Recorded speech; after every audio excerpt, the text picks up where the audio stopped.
औज़ुबिल्लाहि मिनश्शैतानिर्रजीम बिस्मिल्लाहिर्रहमानिर्रहीम अस्सलामु अलैकुम। उम्मीद करता हूँ आप सब खैरियत से होंगे। डियर स्टूडेंट, यूनिट 10 का जो रिव्यू एक्सरसाइज है इसमें हमारे पास जो क्वेश्चन रह गए हैं आज की इस लेक्चर में हम वो क्वेश्चन सॉल्व करेंगे।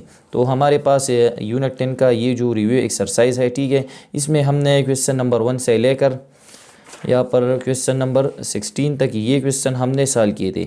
इंशाल्लाह आज हम ये जो बाकी क्वेश्चन है, ये 4 क्वेश्चन हमारे पास है 17, 18, 19, 20, इसको हम सॉल्व करेंगे। तो अगर आप लोग ये क्वेश्चन देखना चाहते हैं जो हमने सॉल्व किए हैं तो इसका लिंक आपको इस वीडियो के डिस्क्रिप्शन में मिल जाएगा, आप उसको भी देख सकते हैं, ठीक है। अब हमारे पास ये क्वेश्चन नंबर 17 है, ठीक है, तो इसको स्टार्ट कर लेते हैं और सॉल्व करते हैं, ठीक है। तो यहाँ पर क्या है क्वेश्चन, बुक में ही देख लेते हैं।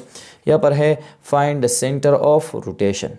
यहाँ पर है ये जो दो ऑब्जेक्ट है, ठीक है, इसका रोटेशन हुआ है, यहाँ पर ये ऑब्जेक्ट आ गया है, ठीक है, फर्स्ट क्वाड्रेंट से ये थर्ड क्वाड्रेंट में शिफ्ट हो गया है।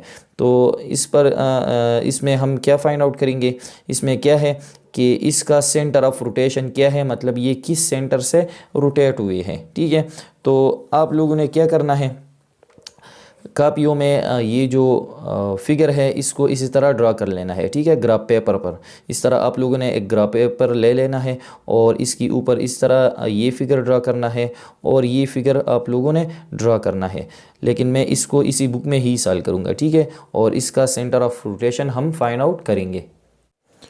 तो सबसे पहले हम क्या करेंगे, जिस तरह हमने एक्सरसाइज 10.1 में पढ़ा है, ठीक है, अगर हम किसी ऑब्जेक्ट का centre of rotation find out करते हैं तो सबसे पहले हम करिस्पॉन्डिंग वर्टेक्स, ठीक है, दोनों ऑब्जेक्ट का जो करिस्पॉन्डिंग वर्टेक्स है इसको हम एक दूसरे के साथ मिलाएंगे, मतलब इनके दरमियान हम एक लाइन सेगमेंट ड्रा करेंगे। तो यहाँ पर हम देख सकते हैं ये हमारे पास है ए और इसका जो करिस्पॉन्डिंग वर्टेक्स है यहाँ पर बी ए है, ठीक है, यहाँ पर है ए, यहाँ पर है बी, यहाँ पर बी बी है, ये दोनों करस्पॉन्डिंग है और सी करस्पॉन्डिंग वर्टेक्स है। तो सबसे पहले हम करस्पॉन्डिंग वर्टेक्स एक दूसरे के साथ मिलाएंगे।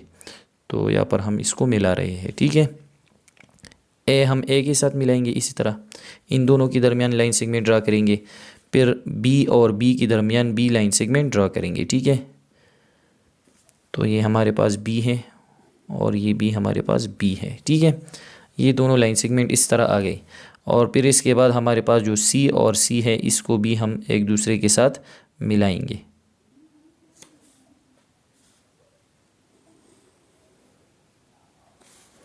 तो ये हमारे पास तीनों वर्टेक्स हमने मिला दिए, ठीक है। अब इसके बाद हमारे पास ये जो तीनों वर्टेक्स है इन तीनों के दरमियान एक एक लाइन सेगमेंट आ गया, मतलब यहाँ पर है ए ए ये एक लाइन सेगमेंट है, बी बी ये दूसरा लाइन सेगमेंट है और सी सी ये तीसरा लाइन सेगमेंट है। अब हमने इसके लिए राइट बाइसेक्टर, जिसको हम परपेंडिकुलर बाइसेक्टर भी बोलते हैं, हम इन तीनों लाइन सेगमेंट के लिए राइट बाइसेक्टर या परपेंडिकुलर बाइसेक्टर ड्रा करेंगे और इन तीनों का इंटरसेक्शन हम देखेंगे कि तीनों राइट बाइसेक्टर का इंटरसेक्शन कहाँ पर हो रहा है। तो जो भी पॉइंट होगा तीनों का इंटरसेक्टिंग पॉइंट एक होगा, तो वो जो इंटरसेक्टिंग पॉइंट होगा वो हमारा सेंटर ऑफ रोटेशन बन जाएगा। तो चलो इसके लिए जो राइट बाइसेक्टर है तीनों लाइन सेगमेंट के लिए वो ड्रा कर लेते हैं, ठीक है। तो यहाँ पर हमारे पास ये जो लाइन सेगमेंट है सी और सी जो है, ठीक है, तो सबसे पहले इसके लिए कर लेते हैं। तो राइट बाइसेक्टर हम किस तरह ड्रा कर लेते हैं कि इसी कंपास को हम इसी लाइन सेगमेंट के हाफ से थोड़ा ज़्यादा खोलेंगे, ठीक है। तो यहाँ पर हम देख सकते हैं यहाँ पर कंपास मैंने इतना खोला है, ठीक है, जो कि इसी सी लाइन सेगमेंट के हाफ से ज़्यादा है, ठीक है। अब इसके बाद हम दो अर्क्स लगाएंगे, ठीक है, यहाँ पर ऊपर अर्क लगाएंगे और यहाँ पर एक अर्क लगाएंगे, ठीक है। फिर हम कंपास दूसरी एंड पॉइंट पर रखेंगे, यहाँ पर ये दो अर्क कट करेंगे, ठीक है। तो यहाँ पर इन दोनों का इंटरसेक्शन नहीं हुआ है, तो चलो इसको थोड़ा एक्सटेंड कर लेते हैं। यहाँ पर इन दोनों का इंटरसेक्शन अभी हुआ है, ठीक है। तो यहाँ पर हमारे पास ये पॉइंट्स आ गए, ये पॉइंट है, ठीक है, और इन दोनों के लिए ये पॉइंट है, ठीक है। इसके दरमियान हम एक लाइन सेगमेंट बनाएंगे, या एक लाइन बनाएंगे तो ये हमारा क्या होगा, ये इसी लाइन सेगमेंट का सी का क्या होगा, राइट बाइसेक्टर होगा। तो ये आ गया, ठीक है। इसके बाद ये जो दो लाइन सेगमेंट है, ए लाइन सेगमेंट है और बी लाइन सेगमेंट के, इसके लिए भी हम राइट बाइसेक्टर बनाएंगे, ठीक है। तो चलो ए के लिए बनाते हैं। तो ये हमारा ए लाइन सेगमेंट है, यहाँ से लेकर यहाँ तक है, ठीक है। तो कंपास हम इसी लाइन सेगमेंट के हिसाब से थोड़ा ज़्यादा खोलेंगे, ठीक है। तो यहाँ पर हम देख सकते हैं टोटल लेंथ यहाँ से लेकर यहाँ तक है और ये हमने इसी के हिसाब से ज़्यादा खोला है। तो सिंपली हम यहाँ पर अर्क लगाएंगे, नीचे भी हम अर्क लगाएंगे, फिर कंपास हम दूसरे एंड पॉइंट पर रखेंगे इसी तरह, और ये दो अर्क जो है इसको हम कट करेंगे, ठीक है, इसी तरह। तो इन दोनों का इंटरसेक्शन कहाँ पर हुआ है, इन दोनों का यहाँ पर हुआ है और इन दोनों का यहाँ पर हुआ है, ठीक है। अब इसको हम मिलाएंगे एक दूसरे के साथ।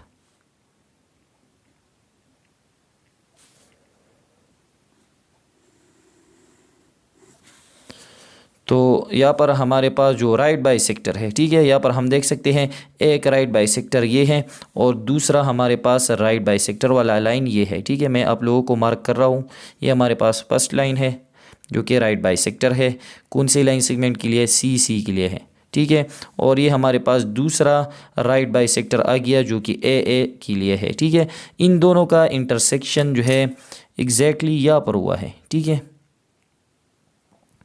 यहाँ पर इन दोनों का इंटरसेक्शन हुआ है।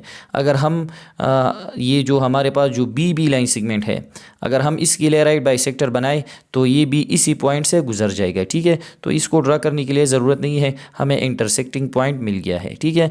तो ये इंटरसेक्टिंग पॉइंट हम चेक करेंगे कि ये कौन सी वैल्यू के सामने है, एक्स एक्सिस में कौन सी वैल्यू के सामने है और वाई एक्सिस में कौन सी वैल्यू के सामने है, ठीक है। तो एक्स एक्सिस में ये हम देख सकते हैं, ये हमारे पास है 1 2 3, तो ये पॉइंट 3 से थोड़ा आगे है, ठीक है, मतलब ये 3 के करीब है, हम 3 भी इसको कंसीडर कर सकते हैं। तो ये हमारे पास है 3 और वाई एक्सिस में ये कौन से पॉइंट के सामने है, -1 -2 -3 -4, और वाई एक्सिस में ये -4 के सामने है। तो इसका जो सेंटर ऑफ रोटेशन है वो हमारे पास क्या है, 3 -4, ठीक है। तो ये इसमें फर्स्ट पार्ट था। अब इसमें है ये पार्ट नंबर 2, इसका भी हम centre of rotation find out करेंगे। तो जिस तरह हमने ये फाइंड आउट किया बिल्कुल इसी तरह हम ये भी फाइंड आउट करेंगे, ठीक है।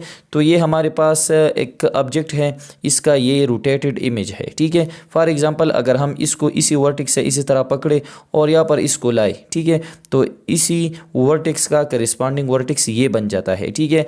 और इसके साथ साथ ये जो वर्टेक्स है ये यहाँ पर आएगा, ठीक है। तो ये इसका करिस्पॉन्डिंग वर्टेक्स बनेगा, इसके साथ साथ ये जो वर्टेक्स है इसका करिस्पॉन्डिंग वर्टेक्स ये है, और साथ में ये जो वर्टेक्स है ये वाला, ठीक है, इसका करिस्पॉन्डिंग वर्टेक्स ये है।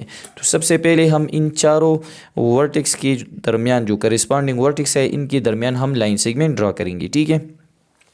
तो चलो इसको मिला लेते हैं, ठीक है। ये दोनों करिस्पॉन्डिंग वर्टेक्स हैं, इन दोनों के दरमियान हम इसी तरह एक लाइन सेगमेंट बनाएंगे।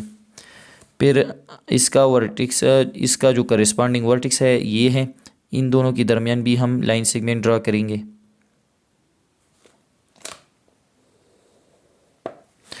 अब इसका जो करिस्पॉन्डिंग वर्टेक्स है ये है, इनकी दरमियान भी हम लाइन सेगमेंट बनाएंगे और इसी पॉइंट का करिस्पॉन्डिंग वर्टेक्स ये है, ठीक है, इसको भी मिलाएंगे। अब हमारे पास 4 लाइन सेगमेंट आ गई, ठीक है। अब हम इन चारों के लिए क्या बनाएंगे, राइट बाइसेक्टर बनाएंगे, ठीक है। तो चलो इसके लिए राइट बाइसेक्टर ड्रा कर लेते हैं। हमारे पास ये लाइन सेगमेंट है, तो कंपास हम इसी पॉइंट पर या इसी पॉइंट पर रखेंगे और इसको हम इसी लाइन सेगमेंट के हिसाब से ज़्यादा खोलेंगे, ठीक है। तो यहाँ पर कंपास हमने इतना खोला है जो कि इसी लाइन सेगमेंट के हिसाब से थोड़ा ज़्यादा है, ठीक है। यहाँ पर हम अर्क लगाएंगे, फिर यहाँ पर हम अर्क लगाएंगे, ठीक है। फिर कंपास हम दूसरे इन पॉइंट पर रखेंगे और ये दोनों अर्क कट करेंगे। तो ये दोनों अर्क का इंटरसेक्शन यहाँ पर हुआ है, इन दोनों का यहाँ पर हुआ है और इन दोनों का यहाँ पर इंटरसेक्शन हुआ है। ठीक है, इन दोनों के दरमियान अब हम एक लाइन सेगमेंट बनाएंगे जो कि इसी लाइन सेगमेंट का क्या बन जाएगा, राइट बाइसेक्टर बन जाएगा। ठीक है, ये एक राइट बाइसेक्टर आ गया। फिर इसके बाद हमारे पास ये तीनों लाइन सेगमेंट है, इसके लिए भी हम राइट बाइसेक्टर बना लेते हैं। फॉर एग्जांपल ये जो लाइन सेगमेंट है, ठीक है, यहाँ से लेकर यहाँ तक ये जो लाइन सेगमेंट है इसके लिए अब ड्रा कर लेते हैं। कंपास हम इसी पॉइंट पर रखेंगे, इसी लाइन सेगमेंट के हाफ से हम ज़्यादा खोलेंगे। तो यहाँ पर हमने इसको हाफ से ज़्यादा खोला है, यहाँ पर हम अर्क लगाएंगे, फिर यहाँ पर हम अर्क बनाएंगे। ठीक है, फिर सिंपली हम कंपास दूसरे एम पॉइंट पर रखेंगे, इनको कट करेंगे और यहाँ पर इनको भी कट करेंगे। ठीक है, अब इन दोनों के दरमियान भी हम लाइन सेगमेंट बनाएंगे। ठीक है, तो यहाँ पर ये हमारा दूसरा लाइन सेगमेंट आ गया। ठीक है, ये हमारा जो राइट बाइसेक्टर है ये वाला है। ठीक है, यहाँ पर हम लिखेंगे R2 राइट बाइसेक्टर 2 और ये हमारा पहला राइट बाइसेक्टर है, इसको हम लिखेंगे कि ये हमारा क्या है, R1। इसको हम थोड़ा एक्सटेंड कर लेते हैं ताकि इन दोनों का इंटरसेक्शन सही हो जाए। ठीक है, तो तकरीबन यहाँ पर दोनों का इंटरसेक्शन हुआ है। अब हम तीसरी लाइन सेगमेंट, ये जो तीसरा यहाँ पर ये जो वर्टेक्स है और ये, इनके लिए भी हम राइट बाइसेक्टर बनाएंगे। तो यहाँ पर हम देख सकते हैं कंपास हाफ से ज़्यादा खोला है, यहाँ पर अर्क, सिंपली यहाँ पर अर्क बनाएंगे, कंपास इसी पॉइंट पर रखेंगे, यहाँ पर ये कट करेंगे और यहाँ पर ये भी कट करेंगे। ठीक है, इसको थोड़ा एक्सटेंड कर लेते हैं। अब इनकी दरमियान भी हम लाइन सेगमेंट बनाएंगे।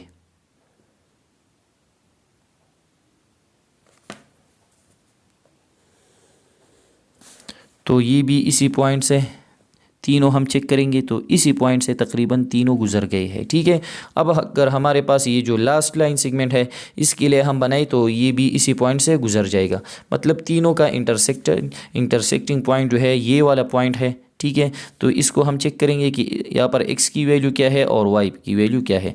तो x की वैल्यू तकरीबन यहाँ पर क्या है, 2 है। ठीक है, ये हमारे पास ये हमारे पास y एक्सिस है, ये हमारे पास x एक्सिस है। ठीक है, तो x एक्सिस में x की वैल्यू क्या है, यहाँ पर -1 है। ठीक है, पर हम देख सकते हैं -1 और y एक्सिस में ये तकरीबन 2 के सामने है, तो इसका जो सेंटर ऑफ रोटेशन है वो हमारे पास क्या है, -1 2। ठीक है, तो ये जो दो फिगर्स है इसका हमने centre of rotation find out किए। अब हमारे पास ये है क्वेश्चन नंबर 18। इसमें क्या है कि draw square on coordinate plane, हम कोऑर्डिनेट प्लेन में स्क्वायर ड्रा करेंगे, then rotate it through 90 degree clockwise about the origin. फिर हमने इसी स्क्वायर को रोटेट करना है 90 डिग्री पर और क्लॉकवाइज हमने इसको रोटेट करना है और सेंटर ऑफ रोटेशन हमारे पास क्या होगा, वो हमारे पास होगा ओरिजिन।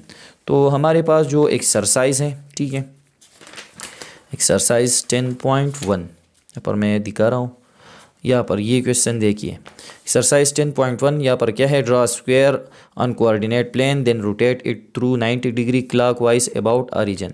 तो ये जो क्वेश्चन है ये सेम इसी क्वेश्चन की तरह है। ठीक है, ये दोनों सेम क्वेश्चन है, तो इसको हमने ऑलरेडी एक्सरसाइज 10.1 में सॉल्व किया है। तो अगर आप लोग इसको देखना चाहते हैं तो इसका लिंक भी मैं इस वीडियो की डिस्क्रिप्शन में दूंगा, तो इसी की मदद से, ठीक है, आप ये क्वेश्चन भी सॉल्व कर सकते हैं। ये दोनों क्वेश्चन सेम है। अब हमारे पास ये है क्वेश्चन नंबर 19। इसमें क्या है, draw an enlargement of given shape using scale factor 3 and centre of enlargement -2 1। यहाँ पर ये है कि हमारे पास ये फिगर है, यहाँ पर हम देख सकते हैं ये ट्राइंगल है। ठीक है, यहाँ पर है कि इसका हमने इनलार्ज फिगर ड्रा करना है, मतलब इसका साइज़ हमने बढ़ाना है। ठीक है, इसको हमने बढ़ाना है, कितना हमने बढ़ाना है इस फिगर को, इसका हम इनलार्ज फिगर ड्रा करेंगे।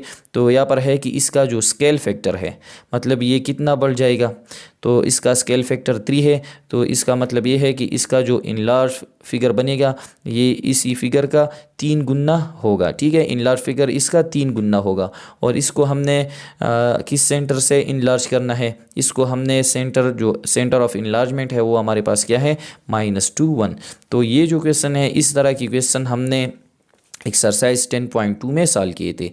तो चलो इसको सॉल्व कर लेते हैं। बहुत इजी क्वेश्चन है। सबसे पहले जिस तरह हमने एक्सरसाइज 10.2 में बात की थी कि हमारे पास जो गिवन फिगर होगा इसका अगर हम इन लार्ज शेप ड्रा करना चाहते हैं तो सबसे पहले हम गिवन फिगर में जो वर्टिक्स है वर्टिक्स के कोऑर्डिनेट सबसे पहले लिखेंगे, ठीक है, कि इसकी कोऑर्डिनेट क्या है। तो यहाँ पर हम देख सकते हैं, यहाँ पर है वर्टिक्स ए, वर्टिक्स बी और वर्टिक्स सी। इसमें हम एक्स वाई की वैल्यू लिखेंगे, यहाँ पर बी एक्स वाई की वैल्यू क्या है और सी वर्टेक्स में एक्स वाई की वैल्यू क्या है वो हम लिखेंगे। तो सोल्यूशन में हम क्या लिखेंगे, ए। हमारे पास जो ए वर्टेक्स है इसकी कोऑर्डिनेट क्या है, यहाँ पर मैं आप लोगों को दिखा रहा हूँ। यहाँ पर ये हमारे पास ओरिजिन है, तो यहाँ पर एक्स ज़ीरो वाई ज़ीरो, ठीक है। तो यहाँ पर यहाँ से लेकर यहाँ पर क्या है, ये जो फासला है ये 2 है। तो यहाँ से लेकर ये जो लाइन आपको नज़र आता होगा, ठीक है, तो यहाँ पर ये कौन सा पॉइंट होगा, ये हमारे पास होगा 1, ठीक है। यहाँ पर है 2, यहाँ पर मैं लिख रहा हूँ, ये हमारे पास होगा 3, यहाँ पर है 4, ये जो है ये 5, ये 6 है, यहाँ पर ये 7 है और यहाँ पर ये 8 है। सिंपली एक्स एक्सिस में भी इसी तरह है, ठीक है। ये हमारे पास है क्या है 0 0, यहाँ पर है 1, यहाँ पर है 2। तो यहाँ पर क्या होगा, यहाँ पर होगा 3, यहाँ पर है 4, यहाँ पर होगा 5 6, यहाँ पर है 7, यहाँ पर है 8, तो यहाँ पर होगा 9 और यहाँ पर क्या है, यहाँ पर होगा 10, ठीक है। तो यहाँ पर हम देख सकते हैं हमारे पास जो ए वर्टेक्स है इसकी कोऑर्डिनेट क्या है। यहाँ पर हमारे पास जो वाई एक्सिस है, ये वर्टेक्स, ये जो पॉइंट है ये वाई एक्सिस पर मौजूद है। तो वाई एक्सिस पर एक्स की वैल्यू क्या होगी, 0, ठीक है। एक्स कोऑर्डिनेट 0 है और वाई कोऑर्डिनेट क्या है 1। ए वर्टेक्स की कोऑर्डिनेट बन गई 0 1, ठीक है। इसके साथ साथ बी वर्टेक्स की कोऑर्डिनेट क्या है, हमारे पास जो यहाँ पर एक्स एक्सिस की वैल्यू है ये वर्टेक्स है, ठीक है। एक्स की वैल्यू क्या है, ये हमारे पास 2 है। वाई की वैल्यू भी हमारे पास क्या है 2, तो इसकी कोऑर्डिनेट है 2 2। और सी वर्टेक्स हमारे पास ये है, यहाँ पर वाई एक्सिस में या ये वाई एक्सिस पर मौजूद है। तो वाई एक्सिस में एक्स की वैल्यू 0 होगी और वाई की वैल्यू हमारे पास क्या है 5, ठीक है।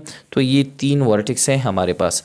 अब इसके साथ साथ हमारे पास जो सेंटर ऑफ इनलार्जमेंट है वो क्या है, एंड सेंटर ऑफ इनलार्जमेंट, ये किस सेंटर से इनलार्ज हो रहे हैं, सेंटर ऑफ इनलार्जमेंट हमारे पास है -2 1, ठीक है। तो चलो इसको हम डिनोट करते हैं फॉर एग्जांपल डी से, ठीक है। तो इसकी कोऑर्डिनेट क्या है -2 1। इसी पॉइंट से या इसी वर्टेक्स से ये इनलार्ज हो रहे हैं। तो बहुत इजी हैं। हमने सबसे पहले क्या करना है, तो जिस तरह हमने एक्सरसाइज 10.2 में बात की थी कि हमारे पास जो गिवन फिगर है इसमें जो वर्टेक्स है, तो हर एक वर्टेक्स से हम सेंटर ऑफ इनलार्जमेंट से जो फासला है, जो डिस्टेंस है वो हम फाइंड आउट करेंगे, ठीक है। मतलब ए और डी के दरमियान फासला फाइंड आउट करेंगे, बी और डी के, और सी और डी के दरमियान जो डिस्टेंस है वो हम फाइंड आउट करेंगे, ठीक है। तो हम ये लिखेंगे कि नाउ डिस्टेंस ऑफ डी, मतलब हमारे पास जो डी क्या है, सेंटर ऑफ इनलार्जमेंट है, फ्रॉम वर्टेक्स ए और डी के दरमियान हम फासला फाइंड आउट करेंगे। तो इसके लिए क्या करेंगे, एक्स, यहाँ पर हमारे पास जो वर्टेक्स ए है इसमें एक्स की वैल्यू है, एक्स की वैल्यू से हम यहाँ पर एक्स की वैल्यू क्या है -2, इससे हम ये माइनस करेंगे, ठीक है। तो इन दोनों के दरमियान फासला फाइंड आउट हो जाएगा। और यहाँ पर y से हम y की वैल्यू फाइंड आउट माइनस करेंगे, तो इनके दरमियान भी हमें फासला फाइंड आउट हो जाएगा, ठीक है। तो हम इस तरह लिखेंगे कि 0 माइनस और यहाँ पर क्या है -2 कामा 1 माइनस और यहाँ पर क्या है 1 1 -1। तो इसका डिस्टेंस कितना आता है, 0 माइनस माइनस प्लस, 0 + 2 2 और 1 - 1 0।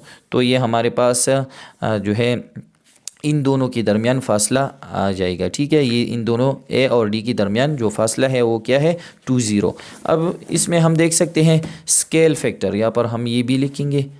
स्केल फैक्टर हमारे पास क्या है, क्वेश्चन में 3 है।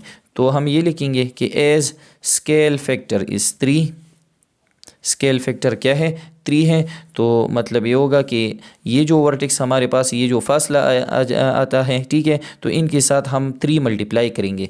तो ये हमने वर्टेक्स ए से फाइंड आउट किया है, तो हमारे पास जो रोटेटेड इमेज होगा वो ए डैश बन जाएगा। मतलब ये हमारे पास वर्टेक्स ए के लिए हमने फाइंड आउट किया है, तो रोटेटेड इमेज में ये ए डैश बन जाएगा और इसके साथ हम 3 मल्टीप्लाई करेंगे, तो इसका मतलब ये हुआ सो ए डैश इज इक्वल टू, इसके साथ हम 3 मल्टीप्लाई करेंगे तो 3 2 ज़ार 6 और 3 0 ज़ार 0। ठीक है, इसका ये करस्पॉन्डिंग वर्टेक्स बन जाएगा वर्टेक्स ए का। इसके साथ साथ हम बी और डी के साथ और सी और डी के दरमियान जो फासला है वो भी हम फाइंड आउट करेंगे। हम ये लिखेंगे कि नाउ डिस्टेंस ऑफ डी मतलब centre of enlargement from vertex B, vertex D से हम वर्टेक्स बी की दरमियान जो फासला है वो फाइंड आउट करेंगे। तो बहुत सिंपल है, यहाँ पर x की जो वैल्यू है और यहाँ पर x की जो वैल्यू है, यहाँ पर इससे हम ये माइनस करेंगे और y से हम y की वैल्यू माइनस करेंगे। ठीक है, तो 2 माइनस माइनस 2, यहाँ पर मैं इसको डायरेक्ट करूँगा। ठीक है, 2 माइनस माइनस 2, तो माइनस माइनस प्लस बन जाएगा, 2 + 2 क्या आता है 4। ठीक है, और 2 - 1 1 आता है। ठीक है, तो इसका जो फासला है वो हमें ये मिल गया 4 1। इसका जो करस्पॉन्डिंग इमेज होगा वो क्या है, वो इसको हम बी डैश से डिनोट करेंगे और स्केल फैक्टर 3 है तो इसके साथ हम 3b मल्टीप्लाई करेंगे। तो हम ये लिखेंगे कि as scale factor is 3, scale factor क्या है 3, तो मतलब ये हुआ so B dash equal to, हमारे पास जो बी डैश है वो किस तरह बन जाएगा 3 4 ज़ार 12, 3 1 ज़ार 3। ठीक है, सिंपली अब हम C और D की दरमियान, ये हमारे पास C है और ये हमारे पास क्या है D, इनकी दरमियान भी हम फासला फाइंड आउट करेंगे। ठीक है, अब हम ये लिखेंगे कि now distance of D from C। ठीक है, डी और सी के दरमियान कितना फासला है वो हम फाइंड आउट करेंगे। ठीक है, तो यहाँ पर हम देख सकते हैं सी में एक्स की वैल्यू क्या है 0 और यहाँ पर क्या है 2, तो इससे हम ये माइनस करेंगे, एक्स से हम एक्स में वैल्यू माइनस करेंगे, वाई से हम वाई की वैल्यू माइनस करेंगे। ठीक है, तो यहाँ पर हम डायरेक्ट करेंगे 0 माइनस माइनस 2, तो माइनस माइनस प्लस बन जाएगा, 0 + 2, तो 0 + 2 क्या आता है 2 आता है। ठीक है, तो हम सिंपली यहाँ पर ये लिखेंगे 2 कामा और यहाँ पर है 5 - 1 क्या आता है 4, 5 - 1 4। तो हमारे पास जो स्केल फैक्टर है वो क्या है, ए स्केल फैक्टर इज़ 3, तो मतलब ये हुआ जो सी डैश है वो किस तरह आएगा, सी डैश इक्वल टू, इसके साथ हम 3 मल्टीप्लाई करेंगे, 3 2 ज़ार 6, 3 4 ज़ार 12। हमने तीनों वर्टेक्स फाइंड आउट किए, ए डैश जो कि हमारे पास क्या है 6 0 है, फिर है बी डैश, इसकी वर्टेक्स क्या है 12 13 है। ठीक है, और साथ में क्या है सी डैश, इसकी वर्टेक्स है 6 12। अब ये पॉइंट हम ग्राफ पेपर पर लेंगे और इसका हम ड्रा करेंगे। ठीक है, तो आप लोगों ने ग्राफ पेपर ले लेना है, यहाँ पर मैं कोशिश करूँगा कि इस पर ड्रा कर लूँ। ठीक है, यहाँ पर क्या है पहला 6 0, मतलब x की वैल्यू 6 है और y की वैल्यू क्या है 0, तो हमारे पास ये x एक्सिस है, यहाँ पर हम देख सकते हैं x की वैल्यू 6 यहाँ पर है। ठीक है, और y की वैल्यू 0 है, मतलब ये जो पॉइंट है 6 0 वाला पॉइंट ये है, तो हमारे पास ये पॉइंट है 6 0, ये पहला पॉइंट आ गया। फिर क्या है 12 13, तो यहाँ पर है 7 8 9 10, इसके बाद यहाँ पर 11 होगा। ठीक है, और यहाँ पर कहीं 12 यहाँ पर कहीं पर होगा। ठीक है, 12 और इसके साथ जो y वैल्यू है वो क्या है 3 है। ठीक है, तो y एक्सिस में हम देख सकते हैं ये है 1, ये है 2, ये है 3, तो ये हमारे पास ये जो लाइन है ये 3 के लिए है। ठीक है, यहाँ पर बिल्कुल 12 के सामने। ठीक है, तो यहाँ पर हमारे पास है x एक्सिस में ये पॉइंट 12 है और y एक्सिस में ये पॉइंट 3 है, तो यहाँ पर ये पॉइंट कहीं पर आ जाएगा। ठीक है, 12 3, और फिर क्या है लास्ट में है 6 12। ठीक है, मतलब x की वैल्यू 6 है, यहाँ पर हम देख सकते हैं ये 6 है और y की वैल्यू क्या है 12, तो हम 12 यूनिट ऊपर जाएंगे। ठीक है, तो ये हमारे पास है यूनिट 1 यूनिट 2 है, यहाँ पर 3 4 5, यहाँ पर जब हम आएंगे तो ये 8। ठीक है, फिर इसके बाद 9 10 11 12, यहाँ पर जो है हमारे पास ये पॉइंट कहीं पर होगा। ठीक है, इसकी कोऑर्डिनेट क्या है 6 और 12। तो ये 3 पॉइंट्स हमें मिल गए। ये पॉइंट है, ये वाला पॉइंट है और ये वाला पॉइंट है।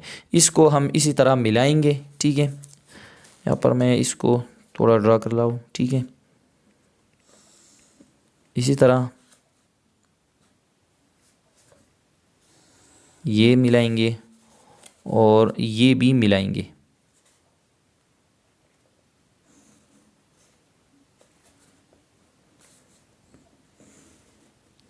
तो इसका जो रोटेटेड इसका जो इनलार्ज फिगर होगा, ठीक है, वो इस तरह का होगा, ठीक है। इसका जो इनलार्ज फिगर होगा वो बिल्कुल इसी तरह का बन जाएगा, ठीक है। तो आप लोगों ने इसी तरह ड्रा कर लेना है। अब हमारे पास ये है क्वेश्चन नंबर 20। इसमें क्या है, फाइंड अ स्केल फैक्टर। इसमें हम स्केल फैक्टर फाइंड आउट करेंगे और सेंटर ऑफ इनलार्जमेंट भी फाइंड आउट करेंगे। यहाँ पर हम देख सकते हैं ये हमारे पास एक ऑब्जेक्ट है, ये इसका इनलार्ज शेप है। तो इसमें हम सबसे पहले ये देखेंगे कि इसका ये जो इनलार्ज, ये जो बड़ा शेप बनाया गया है, ये इसका कितना गुना है, मतलब 2 गुना है, 3 गुना है, इसको हम क्या कहते हैं, स्केल फैक्टर, ठीक है। और इसके साथ साथ हम ये देखेंगे कि सेंटर ऑफ इनलार्जमेंट, ये जो इनलार्ज हुआ है ये किस सेंटर से इनलार्ज हुआ है। तो बहुत सिंपल है, सबसे पहले हम centre of enlargement find out करेंगे। तो इसके लिए हमने क्या करना है, ये जो ऑब्जेक्ट हैं इसके करिस्पॉन्डिंग वर्टेक्स हम एक दूसरे के साथ मिलाएंगे और तीनों जो वर्टेक्स है, ठीक है, यहाँ पर हम देख सकते हैं 3 वर्टेक्स इसमें है, 3 वर्टेक्स इसमें। तो सबसे पहले हम इसको मिलाएंगे, बी और बी डैश, फिर इसके साथ है ए और ए डैश है, ठीक है। इसको भी मिला लेते हैं, ए है और ये ए डैश है।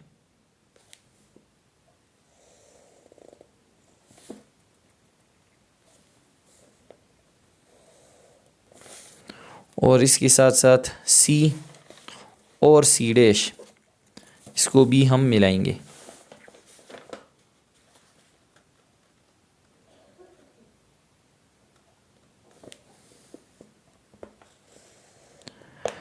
अब हमने सारी ये जो लाइन सेगमेंट है इसको हम एक्सटेंड करेंगे, ठीक है।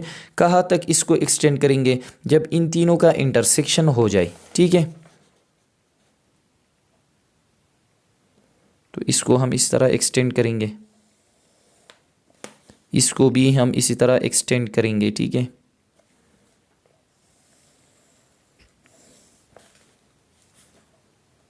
यहाँ पर तकरीबन हो रहा है और इसको भी हम एक्सटेंड करेंगे। तो तीनों का इंटरसेक्शन जहाँ पर होता है तो ये इसका सेंटर ऑफ इनलार्जमेंट पॉइंट होगा। तो तीनों का इंटरसेक्शन तकरीबन यहाँ पर होता है, ठीक है। तो यहाँ पर हम देख सकते हैं हमारे पास जो ये हमारे पास y एक्सिस है और ये हमारे पास क्या है, x एक्सिस है। तो आप लोगों ने इसी तरह एक ग्राफ बना लेना है, ठीक है। x एक्सिस में यहाँ पर देख लेना है कि यहाँ पर कौन सी वैल्यू है और y एक्सिस में भी देख लेना है और y एक्सिस में भी देख लेना है कि यहाँ पर क्या वैल्यू है। तो y एक्सिस में तकरीबन यहाँ पर हम देख सकते हैं, यहाँ पर हमारे पास है y एक्सिस की जो वैल्यू है वो तकरीबन -2 है और x एक्सिस की वैल्यू अब हमें पता नहीं है कि यहाँ पर कौन सी वैल्यू होगी। तो यहाँ पर आप लोगों ने इसको ख़ुद से फाइंड आउट करना है कि यहाँ पर x एक्सिस की वैल्यू क्या है, ठीक है। अब ये इसका जो स्केल फैक्टर है वो हम फाइंड आउट करेंगे। तो स्केल फैक्टर को फाइंड आउट करने का तरीक़ा बहुत इजी है, ठीक है। हम किसी एक साइड को लेंगे इसमें। तो चलो यहाँ पर हमारे पास ये ए बी साइड है, तो इसका हम यहाँ पर डिस्टेंस देखेंगे कि ये कितना यूनिट है, ठीक है। तो यहाँ पर हमारे पास है ओरिजिन ये 0 है, यहाँ पर ये है 1 और यहाँ से लेकर यहाँ पर क्या है, ये है 2। तो ये ए बी ये जो फासला है ये कितना है, ये 1 यूनिट है। इसका जो करिस्पॉन्डिंग साइड है वो हमारे पास ए डैश बी डैश है, इसको हम देखेंगे कि ये कितना है। तो यहाँ पर है, यहाँ पर लेकर 1 और यहाँ से लेकर 1, तो कितना टोटल बन जाएगा 2। ए बी तो हम देखेंगे इस सोल्यूशन में कि as A B line segment क्या है, इक्वल टू 1 यूनिट है और इसका जो करिस्पॉन्डिंग साइड है वो हमारे पास है A dash B dash line segment, वो कितना है 2 यूनिट। तो ये इसका दुगना है, ठीक है, 2 टाइम है। तो हम लिखेंगे कि as A dash B dash is 2 time of A B line segment, मतलब A dash B dash A B line segment का 2 टाइम है, तो इसका मतलब ये है सो स्केल फैक्टर, हमारे पास जो स्केल फैक्टर वो है वो क्या है, वो हमारे पास 2 है। तो ये था हमारे पास रिव्यू एक्सरसाइज, और ये हमारे पास जो क्वेश्चन है ये हमने सॉल्व किए। तो उम्मीद करता हूँ ये आप लोगों को समझ आ गई होगी। फिर भी कोई मसला हो आप पूछ सकते हैं इंशाल्लाह। इसके बाद हम ये जो एक्सरसाइज है, ये जो यूनिट है नया, ठीक है, यूनिट नंबर 11, इसको हम स्टार्ट करेंगे और हमारे पास ये कोर्स जो है ये इंशाल्लाह ख़त्म हो जाएगा।